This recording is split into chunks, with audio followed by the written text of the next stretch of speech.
के साथीहरु तपाईकोमा UEFI मोड only भनेर आइरहेको छ कम्प्युटर या ल्यापटपमा बुट गर्दाखेरि म आज तपाईलाई यसको समाधानको बारेमा केही बताउँछु। यसको लागि समाधान गर्नलाई हामीले बुटेबल पेनड्राइभ बनाउनु पर्ने हुन्छ। बुटेबल पेनड्राइभ बनाउँदाखेरि अलिकति ध्यान दिनुपर्ने हुन्छ। एउटा फाइल गरेपछि हामीले फाइललाई त्यो डाउनलोड गरेर राख्छौं बुटेबल फाइललाई अनि त्यसपछि पेनड्राइभमा हाल्छौं र थोरै सेटिङ गर्नुपर्ने हुन्छ।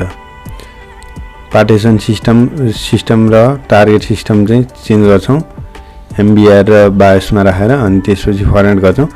फर्मेट गर्दाखेरि ध्यान दिनुपर्ने हुन्छ पेनड्राइभको डाटाहरु चाहिँ सबै उड्छ। त्यो भएर पेनड्राइभमा डाटा नभएको पेनड्राइभ युज गरेर चाहिँ फर्मेट गरेर बुटेबल बनाउनु होला। अब यो बुटेबल भइसकेपछि हामी यसलाई चाहिँ बुट गर्छौं। ल बुटेबल भइसक्यो मैले बुट गरे। मैले सरको ल्यापटपमा हाले F12 वा F2 त्यस्तै हुन्छ। कुनैमा कुन की हुन्छ बुटेबलको लागि त्यो गरेपछि पेनड्राइभ लिन्छ अनि यसरी नेक्स्ट गर्दै अगाडि बढ्नुपर्ने हुन्छ।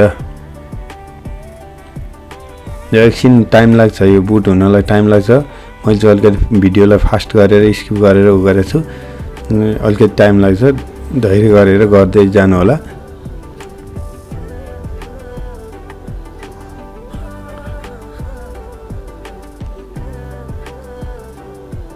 मेरो चाहिँ लगभग विन्डोज भइसक्यो है बुट भइसक्यो। अब चाहिँ पेनड्राइभ निकाल्दिँदा नि हुन्छ केही फरक पर्दैन।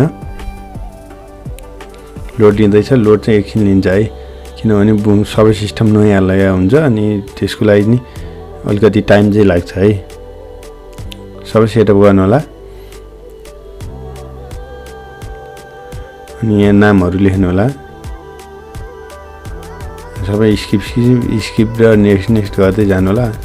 लास्टमा भइहाल्छ सजिलो छ है। नबुझे कमेन्ट गर्नु होला।